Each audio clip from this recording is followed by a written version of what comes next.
We're going to start off where we left last week, which was talking about core values. And really, when you really define those core competencies, and competency number one, which is vision, and vision is your starting point for how your organization needs to create, implement, and systemize your core values. So when we start off with vision, I've had the pleasure of working with many large organizations in my career. I've worked for Fortune 500 companies. I've been able to lead companies that have branches across all of North America, and I've had the distinct pleasure of working with like a great visionary and Willy, and I was really impressed with how Willy was able to inspire and communicate his vision to the leadership team. And so, Willie, I want to pass it over to you, and let's start with your vision, how you came about it, and how this all translates to core values. Sounds good, Hector. Well, thanks for coming back again and I'm excited about what we're building here and how this is going to help. Uh, what we're all about is making a business better, how we can make a business better and help you guys with it. So, yeah, with that, the vision piece, that's something that always has come natural for me to kind of think further out and maybe also think a little bigger and then trying to come down and figure out what needs to happen in the moment and or in the current time to be able to build that business to what the vision is. And I just want to share my experience in this, where early on, I had a guy actually just last week asked me about what was your biggest hurdle or problem in the beginning of building that business. And yeah, that answer is pretty easy. It was finding enough capital to grow my business or even just to maintain my business. When we were starting up in the type of business we were in, we had to grow to a certain market share to even be profitable. And so cash was lacking. It was a big problem. And I had to make a decision. How am I going to build this business out? And and so the only solution I could really think of or come up with, because the banks weren't willing to lend me money early on, and also on top of it, not making money, and so investors were the only option that I looked to, and how I see it. So and and so here it was early on where my shares in the business were worth basically nothing. And this has been a question that a couple business owners have asked me about now. And that's why I thought I would like to share this today, is where, yeah, I sold 30% shares off in my business early on, and it was cheap, like $50,000. And so somebody might say, man, why give up so many shares for so cheap early on? But for me, it was, I wanted to get an investor that was invested in the business and had interest in the business. But on top of that, I looked for somebody that had extra cash that they wanted to inject. And so the deal that I made, I'm just walking you through exactly how this happened, where I asked if the investor could put in extra money. And so he agreed he would put in extra $300,000 as a shareholder loan, but without interest. So that was part of the deal when I sold the 30% shares off. And and so at that time, that was huge. That was enough money to get us to the next level in that business. And but then on top of that, he was willing to lend money into the business. And so this is what I call kind of the the right investor for an early stage of business, where you don't want to look for somebody that maybe just barely has the money to buy the shares. Like you need that extra capital help to build a business. And so since I had this vision that I really needed to grow the business early on to a certain level to even just be profitable, I needed to have that type of investor. And I was lucky. I found a really good investor, and for the next 5 years, we didn't work with any bank. It all was just private money that we worked with, and that allowed me to really focus on the business and just what I needed to do in the moment to grow the business. And I look back on that and say, man, if I had been where I didn't want to give up those shares early on, I would have stayed stuck and not probably probably would have not survived because I needed the cash so badly in that.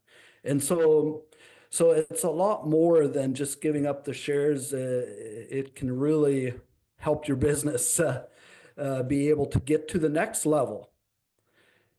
And Absolutely. and the next thing is here this is where it's important to know your why and have that clear vision, because if you want to sell an investor why they should be interested in your business, you need to kind of be able to communicate that bigger vision for your idea or your business. And um, and I also wrote down here, it's not only important for you to have that vision for the investor, I think it's almost or more important to have that vision clear for yourself. What do you really actually want to accomplish with that business? And so that, and Hector is going to speak to how to start building out that vision and whatnot. And so I want to tie it into that and give it over to you, Hector. Yeah, absolutely. Thanks, Willie.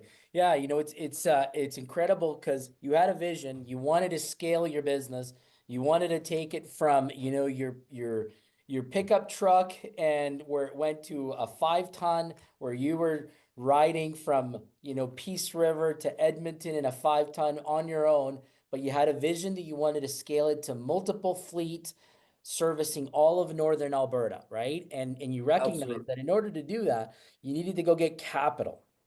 But once you got the capital, now your next goal was to make it profitable, Yeah.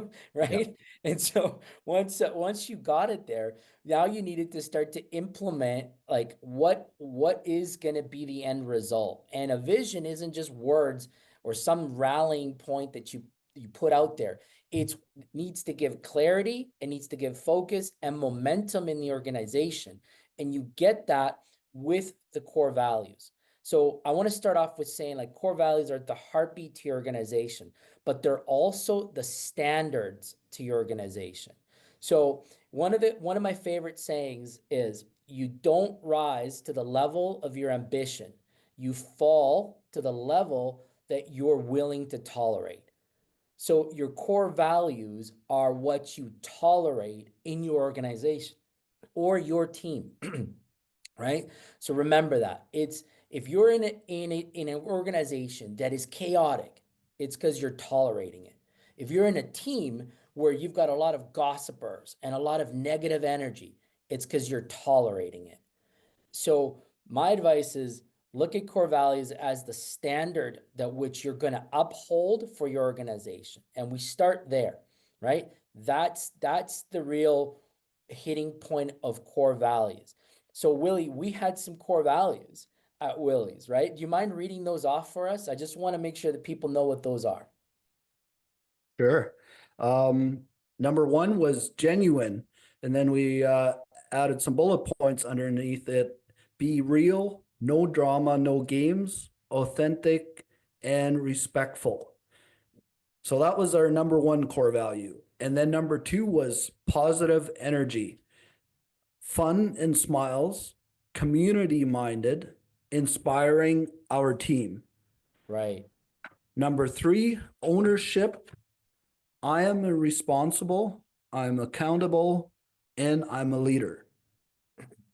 Number four, get things done. I take action. I am eager to help. I work hard. And number five, exceed customers' expectation. I deliver before it's due. I am professional and I know my stuff. Perfect. They're the heartbeat of the organization. If you hear those, they translate the vision into behavior, right? Like, no drama, right? Get things done, right? Like Yeah. deliver to expectations. They're set out. That's what your expectations are. They're not some I fancy niche buzzword, out there that says, "Hey, we're all about this or that," or you could Google it or chat GPT it. It's about what's important to you and to your organization. And then upholding the standard to that. So that's level one of where we start this, right? And then we go into like understanding like the guiding and daily decision making, especially when the leadership isn't in the room. So not only are they important for your entire leadership team, but also for the wider group, your department leads, your field staff, everybody that's within the organization. Are they living them? Are they using them? Are they putting them into action when no one's watching? Right? One of my favorite um, core values that I was telling Willie earlier, I worked with this organization and they had one that said no assholes. That was their core value. And it was just simply like, we don't want jerks here. Like, we don't want the drama. We want you to come here, put in a good effort, deliver to expectations and be a team player. Don't come here with the drama, right? And it was awesome. It was easy to see it, right? And when someone was being a jerk, they were called out for it, right? So remember that it's not like the buzzwords. It's what's effective, right? And then as we go into selecting them, you have to make sure that you choose what's true and relevant and observable for you, for your organization, for your team. Again, like ask what behaviors do I expect from every team player, no matter their title? I don't care if they're the lowest, most junior person or the most senior in the organization. They have to be able to care. They have to be able to show these, right? So Willie, like we talked to them. We had a few of them that we had to deal with. Remember when we first selected them, we went down the list and we're like, man, there's some people here that don't line up. Like they don't line up to our core values. Remember those times and what went through your head when Abs- you did that? yeah, absolutely. It's and and this is where before we implemented these core values, we had a mission statement, and it was kind of yeah, we're supposed to be kind of our core values, but they always had hung on our wall, and but we never kept anyone really accountable to that. And once I learned how to um, use the core values in your business, where you're now daily taking action based around your core values. Like when you're seeing, like we had number one, genuine, and a bullet point was no drama, no games.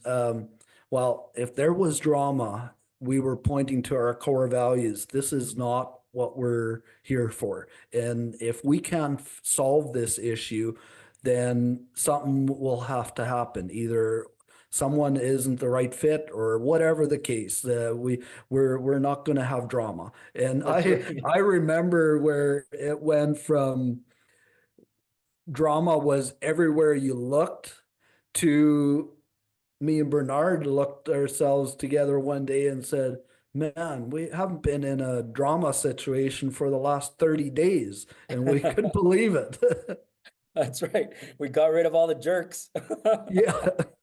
Yeah. Uh, no, that's it's important to recognize that because as we talk more through today, it's not just about selecting, but also the implementation. How do they get used? How do they get applied, right? And when you have people that are not a fit for the core value, because let's just be true to ourselves, we don't always make the right hires, right? We're gonna make some bad calls.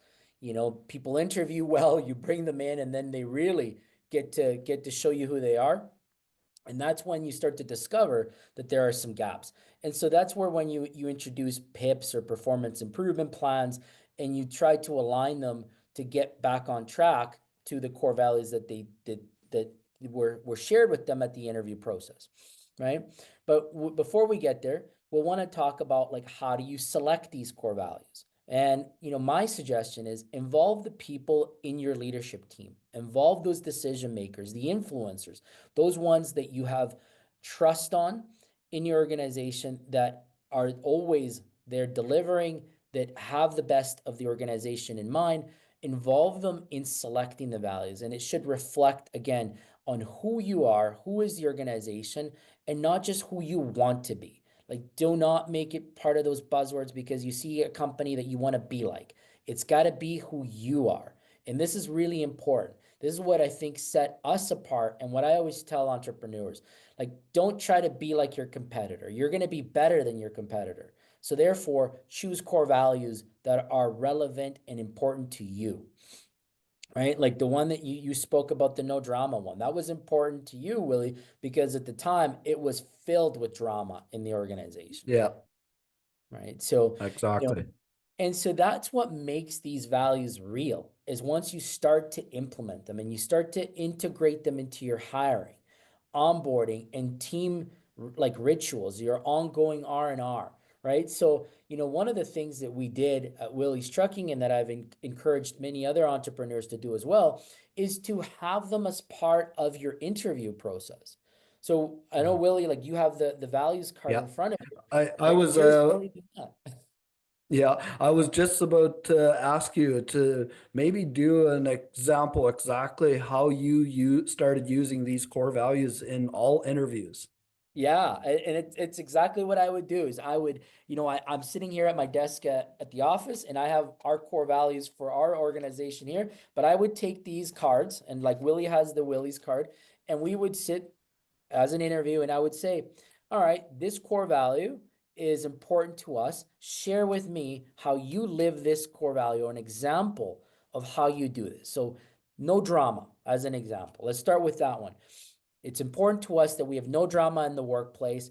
We believe here that we're more focused and effective when we remove drama from here. So I'd like to know, how do you handle stress in the workplace?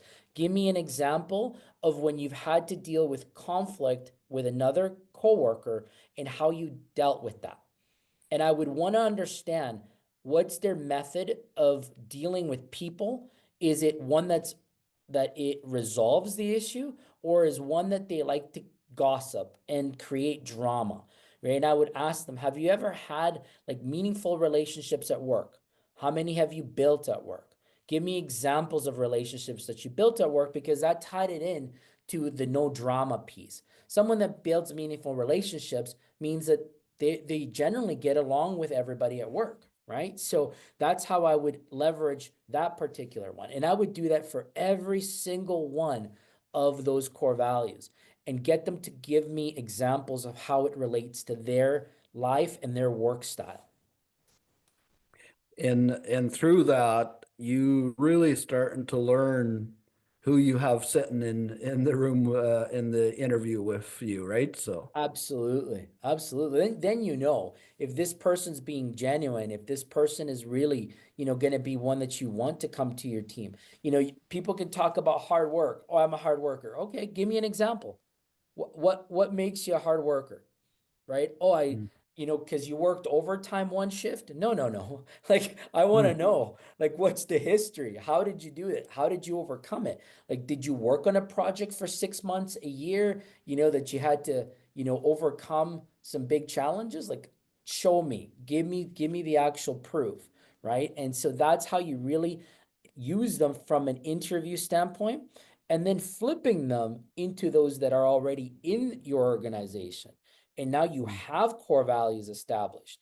Now you hold people accountable. As I said earlier, it's the standards, right? And when people are below the standard, then we would have some tough conversations every quarter. We would do quarterly conversations with our staff, which is a tool that we're going to show the group as we progress through these courses. But in those quarterly conversations, we would review core value alignment and we would score on every core value, whether they were a plus, like that they were conducting this core value consistently, a plus minus, whether they were doing it sometimes, or a minus, not doing it at all. And if they had some minuses, that's when the conversations got really tough. And we started to really put some plans in place about how we were going to improve them. Right. And so, Willie, I know we had some high turnover at one point when we implemented core values at the organization. Yes. And what was your feeling during that time? Because I want the entrepreneurs and the leaders in the room to understand that turnover, when planned and for this purpose, is healthy and it's good for your business. Absolutely. Yeah, no, that's it was nerve-wracking when we did whatever to look at our core values and say that, man, we have not the right people on the bus, and it was nerve-wracking to think of how are we going to deal with it. But then it became, in my opinion, almost simple because we had this guiding uh, uh, principles that we were going by, and we at first would communicate that this is what we're going to keep all of us accountable here, including us as the leadership team, and whoever didn't feel like this was aligned with them, they should start looking probably for another job if they felt they weren't in the right fit. So they were getting some warning signs, right? And Absolutely. but at the end, or like, yes, there were definitely a high turnover, but then we were starting to bring in the right people. And yeah, like I said earlier, where me and Bernard looked at each other and we hadn't seen any drama for the last month. And that was just, yeah. Um, Yeah.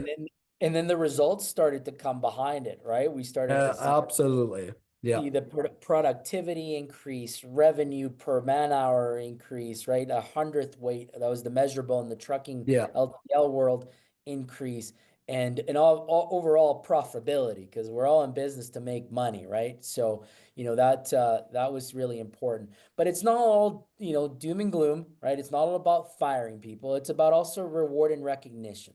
And so recognizing people through core value implementation and values, it just means that much more, right? When you see somebody and they're going above and beyond, they're working their asses off and they're delivering, and you give them a reward and you say, hey, I think you did outstanding this week. Here's a gift certificate or Tim Hortons card or whatever it is, because you lived this core value, and you start to reward people because they're living and showing the core values.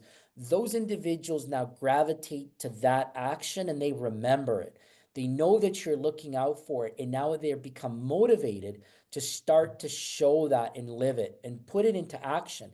Not only they, but they now start becoming like infectious, and they start showcasing it to others in the workplace. And it becomes this cultural thing that just becomes so organic.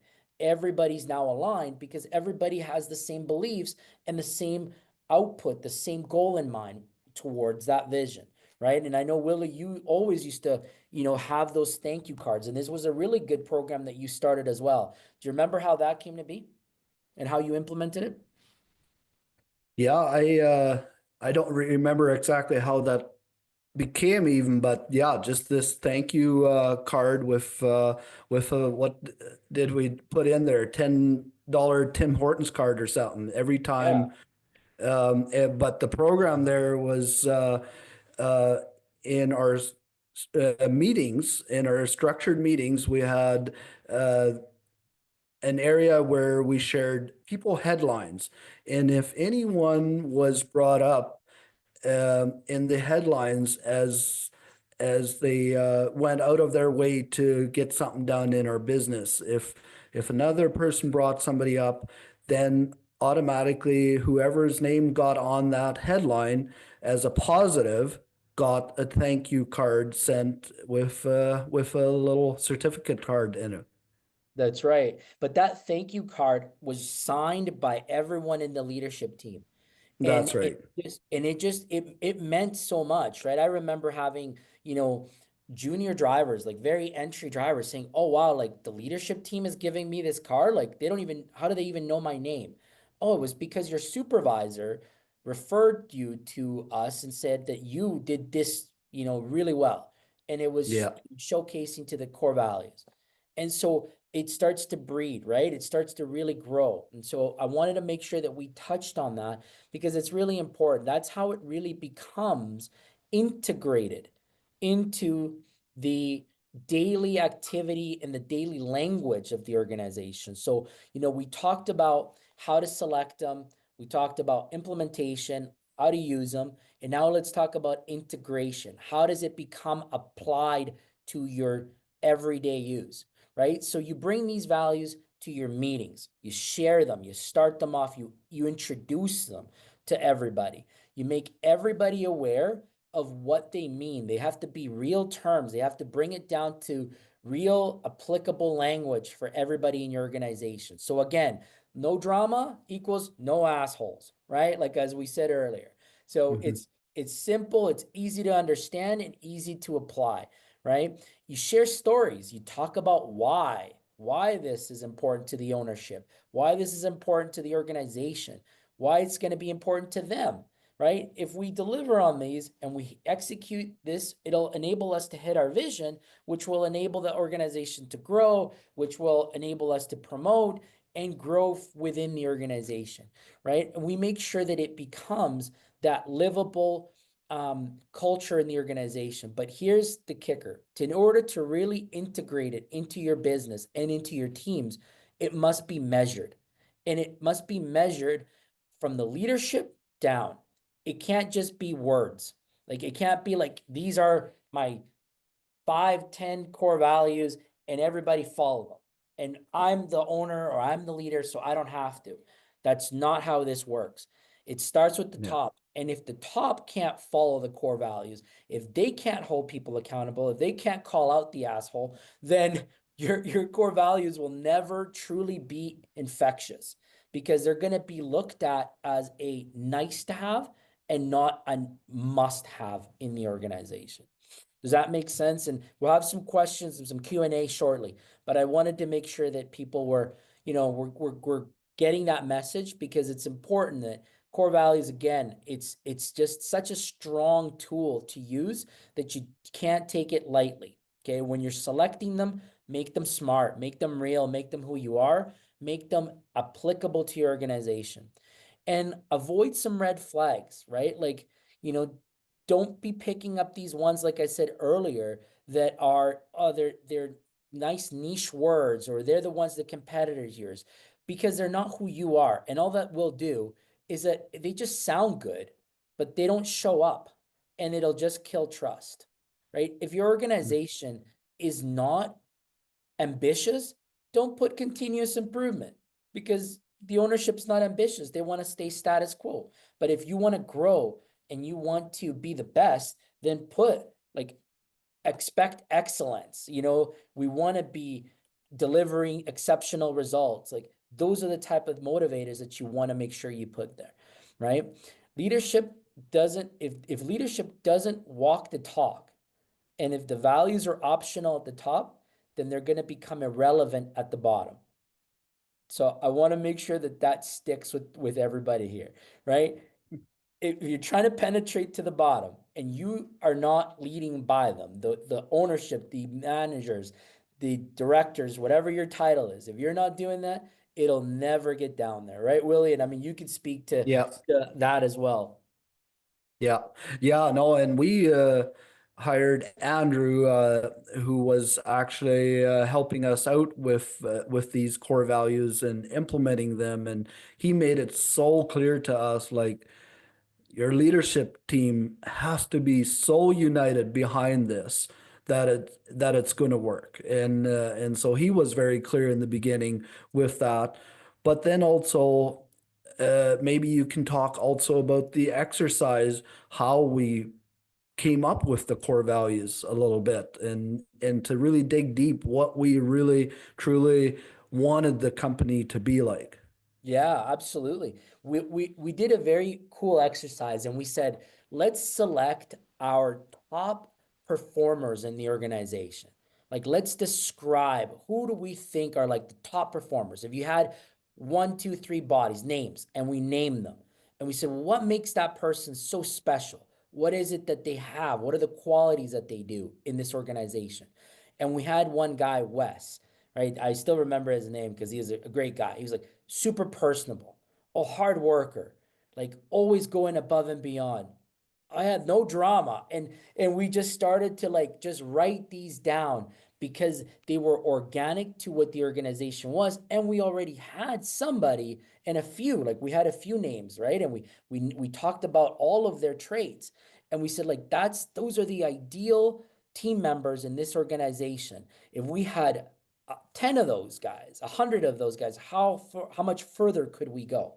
And that's how we started to really nail down our ultimate 5 core values and what we wanted to see, and then align those with your vision of where we wanted to go, right? You said, hey, I want the organization to hit X million by this year, and we're going to be in this many branches, these many service locations. Well, in order to get there, we need to make sure we have the right infrastructure to do that, right? And so that's the exercise, and I would encourage all of you to think right now. Like, I'm sure you have 1 to 5 bodies that you're thinking, man, if I could clone this individual, what would those traits be? And start there. That's your starting point for your internal core values that you already have,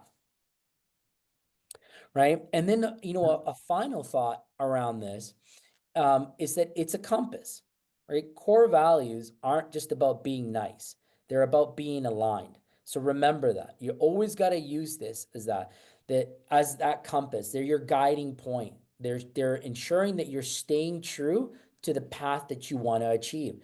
So when values are cleared, they're lived, they create consistency, right? That consistency becomes your culture, and that culture becomes your performance ultimately, right? So that's when you finally hit that vision becomes reality.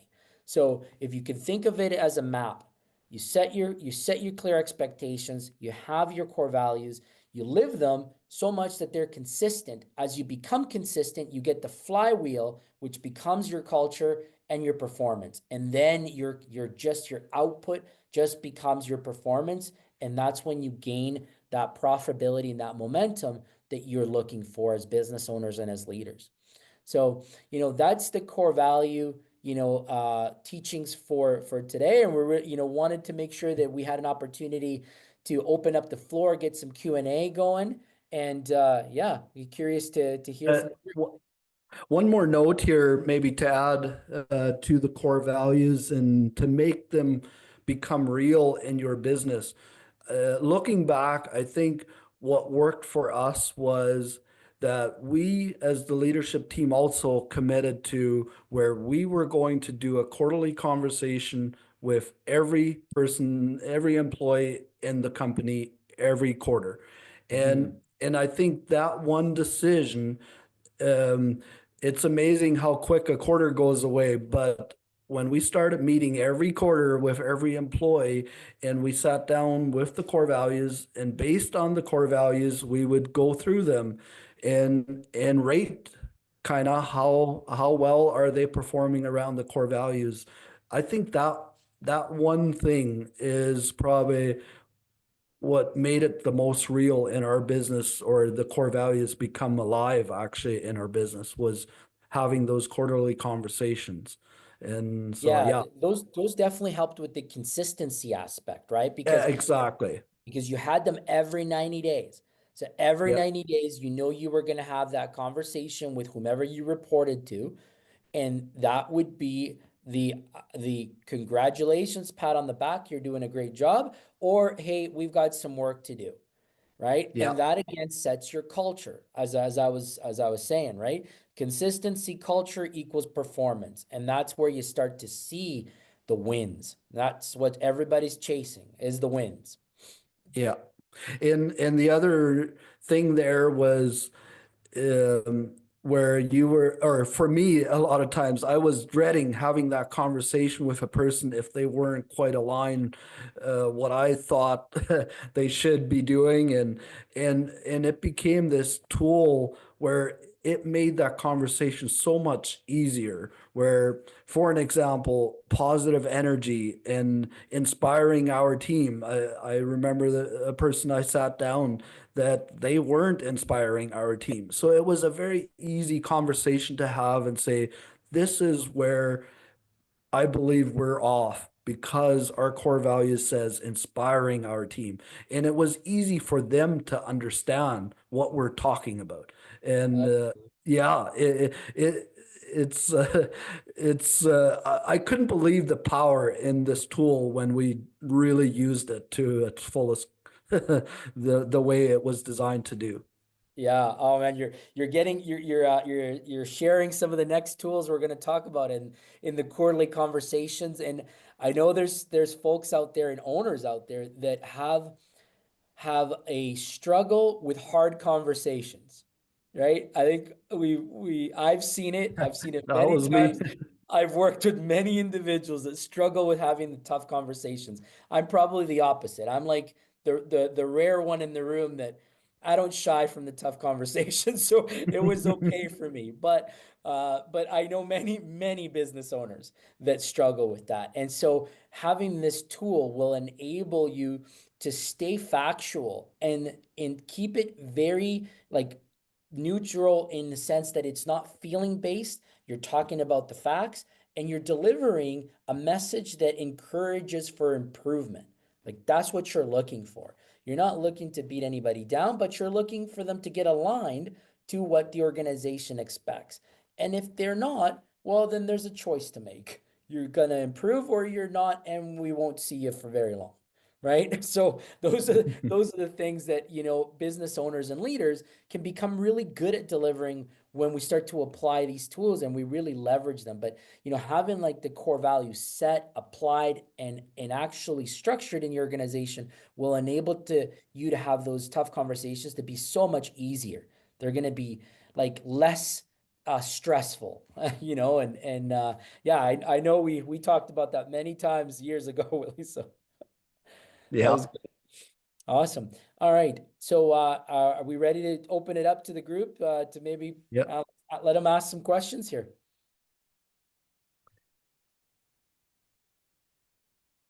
Hey guys, Hey, Mike. for all that, that was great.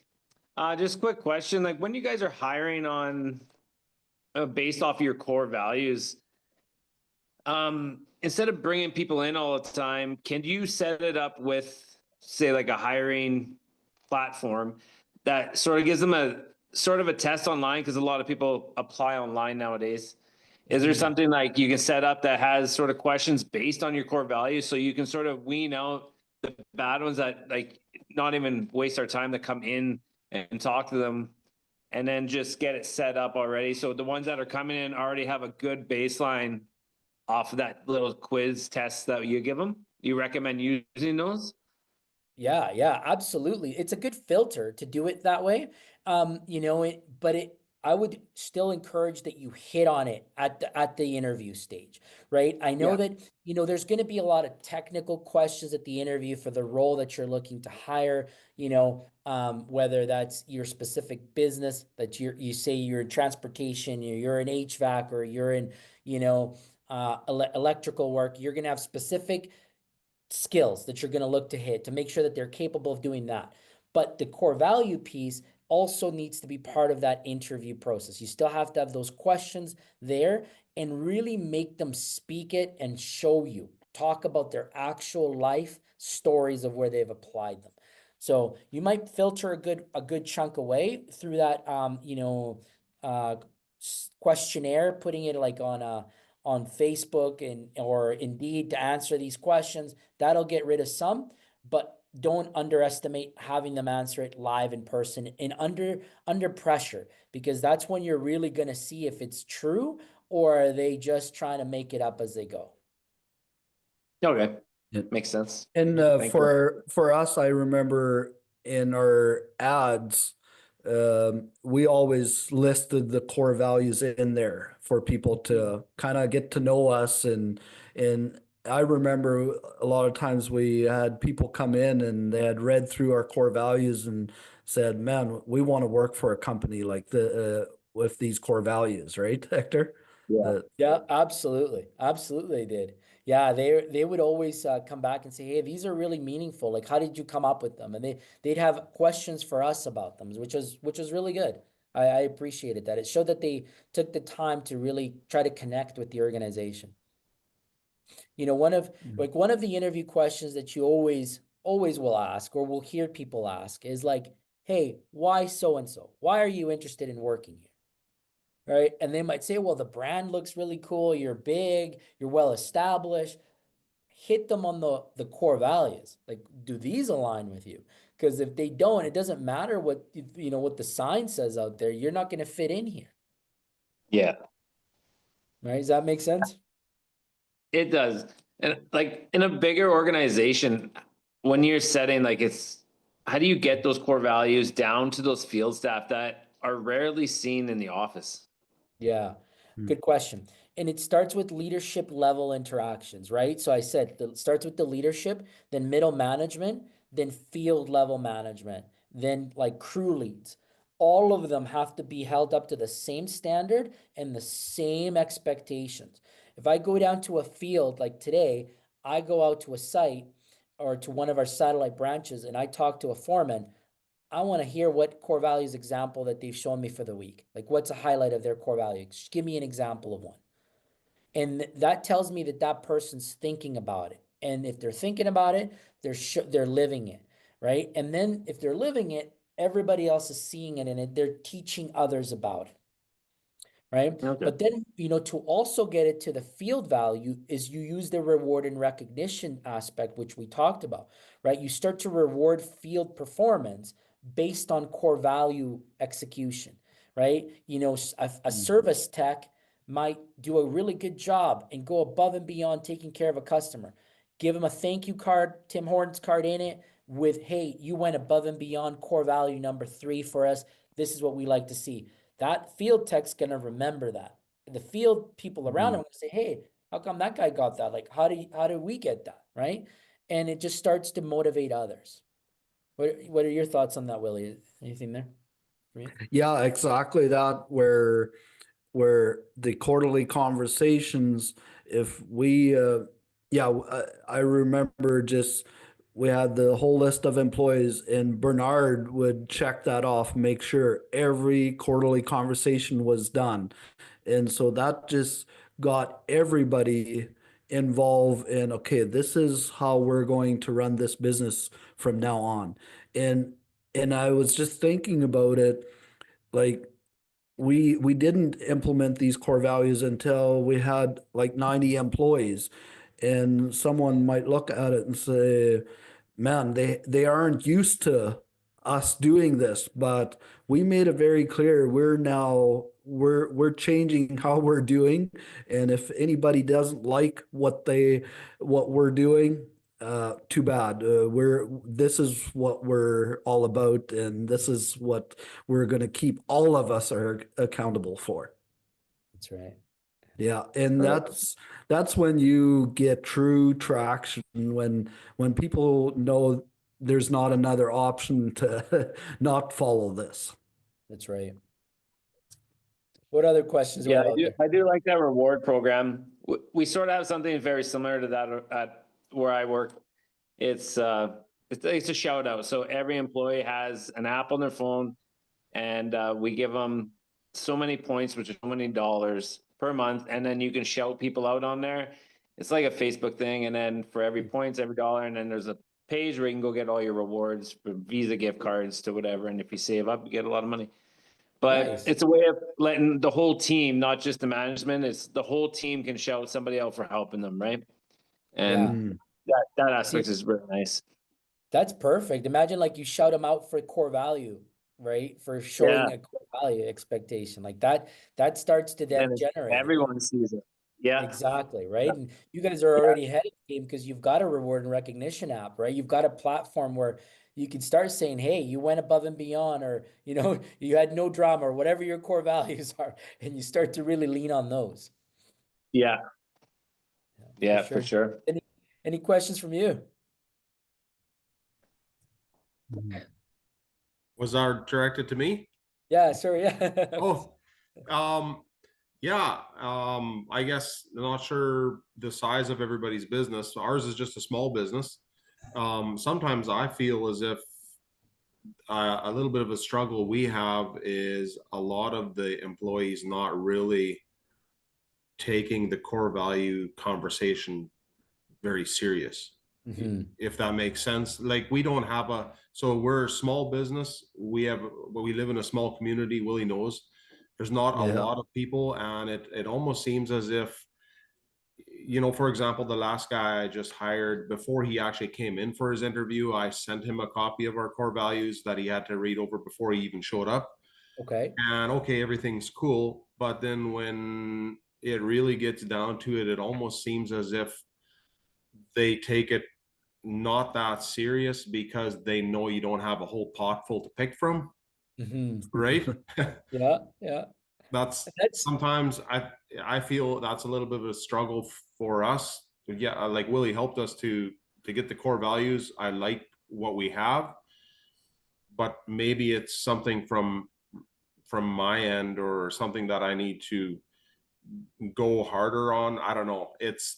I sometimes just feel as if it's there, but they take it that, they don't take it as deep as it should be going.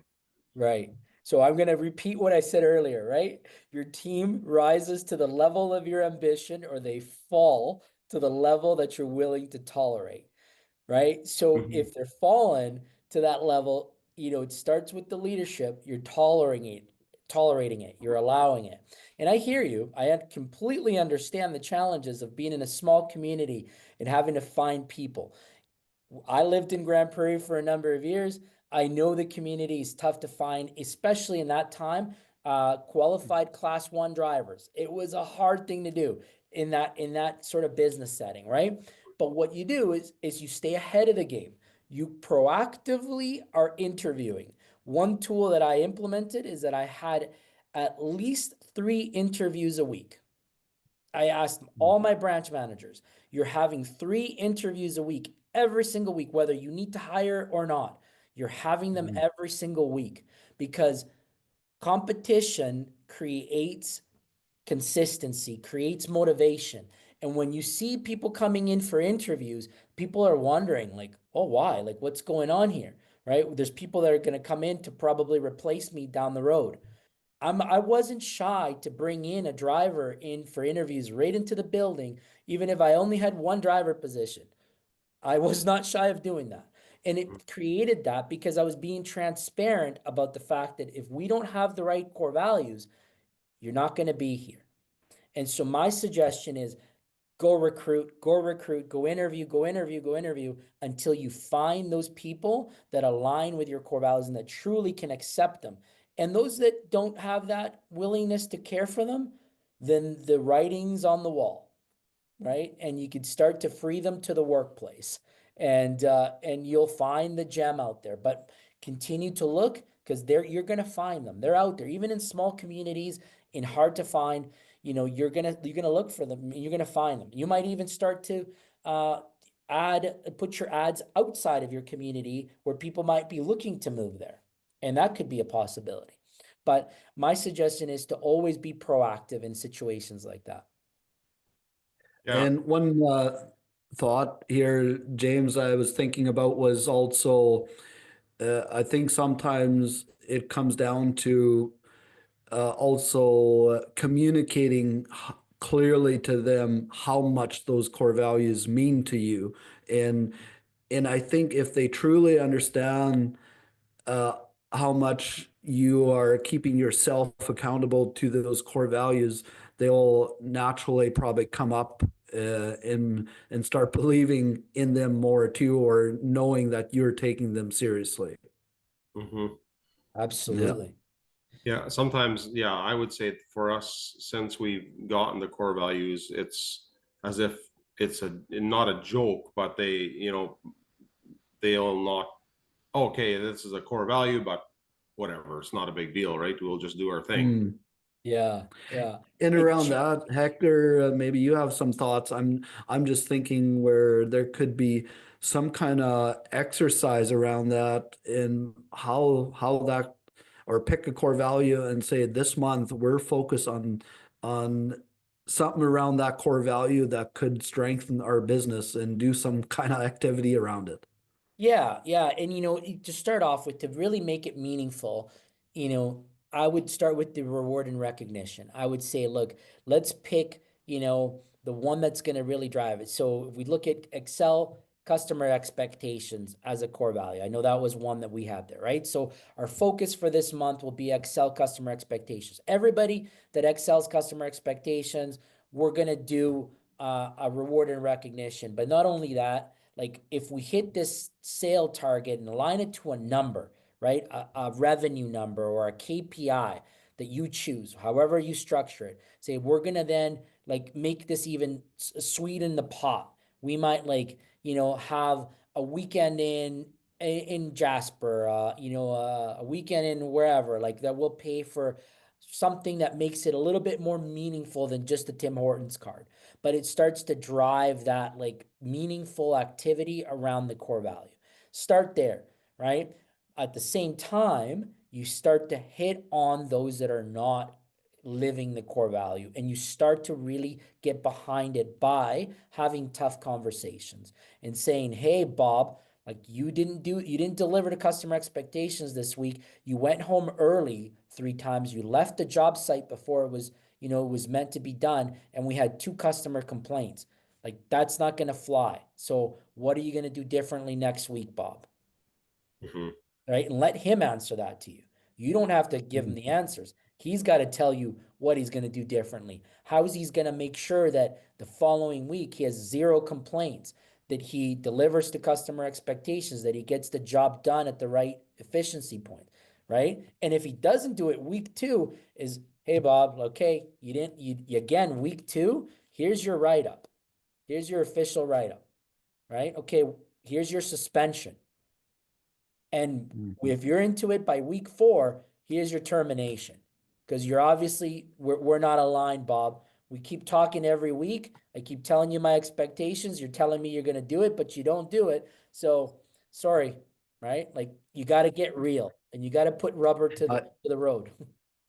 And this is where I admire Hector, how he, you just, or like with the suspension piece, like I remember when you were starting to suspend people for 48 hours without pay and that kind of stuff, where started becoming real for them. And my first thought was, oh man, they're gonna find another job while they're sitting at home. Yeah. And you know what?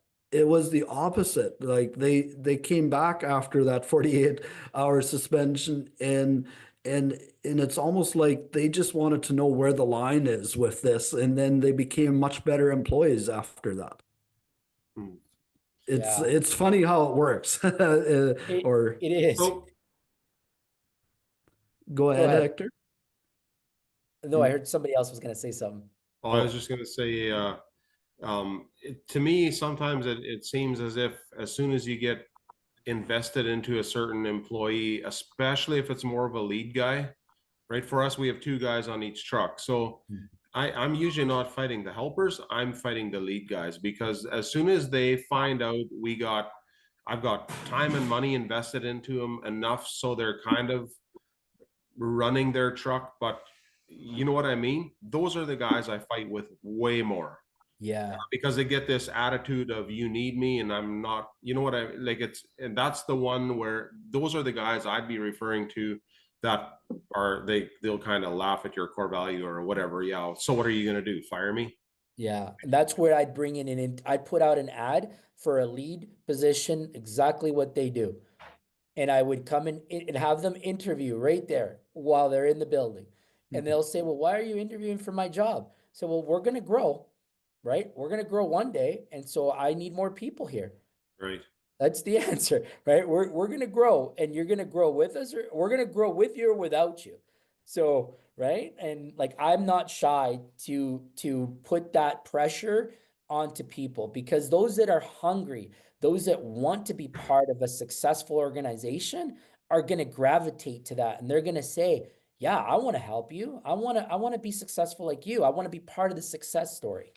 Those that don't, they're just not the right fit. They're just there to collect their paycheck. They're there to clock in and clock out, and that's it. They've gotten to a point where their status is content with the money they're making and the title that they have. But they're not there to help you grow. So your business is gonna hit a ceiling because of their limitations. Mhm. Yeah. So always interview. Always interview. If you take something out tonight, start to interview, like run an ad and do as many interviews as you possibly can. If it's just one, just do one, but do them. And Mhm. whether you're looking to hire or not, at least you're meeting people with that are interested in being at your place of business. Great. Okay. Just out of curiosity, what does everybody do? I know there's Mike. I don't know what kind of business you have, or I know Willie. And I've heard about you, Hector. But yeah, what do you do? Sure, yeah. So my day job, because I have a few hats that I wear, my day job is vice president of operations for Northwest Tank Lines. It's a oil field hauler. We are the largest butane and NGL hauler in Western Canada. We're aiming to do $200 million in revenue, and we're about 450 employees all through Alberta and BC. That's Okay. my day job. That's my 9 to 5 per se. Right? But then I'm also an entrepreneur and I have 5 businesses of my own. Wow. Uh, anything ranging from a commercial cleaning company to a laundromat to a supplement store and also an ice cream shop. So And I've got my hands in that, and then I'm also a fractional integrator business consultant, business coach, and here with Willie, excited about this business launch. So yeah, that's what I do. So that works together. Ice cream shop and a a health store, eh? That's right. Yeah, you That's plump them good. up and then you get them into the Yeah. supplements. Get them into that cycle and you'll be making money. That's right, and they're right side by side each other, so it's There you perfect. go.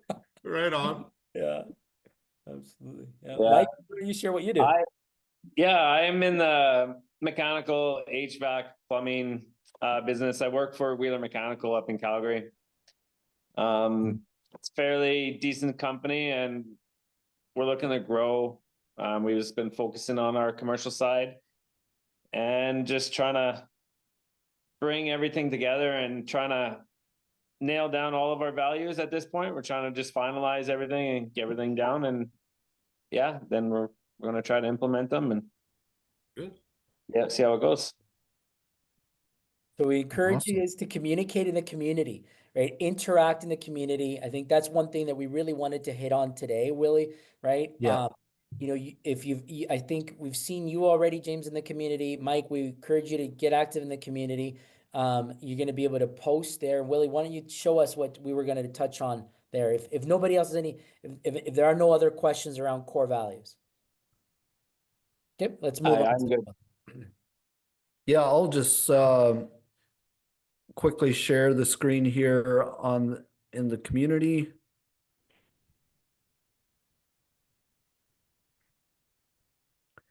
So can everyone see the screen now? Yep.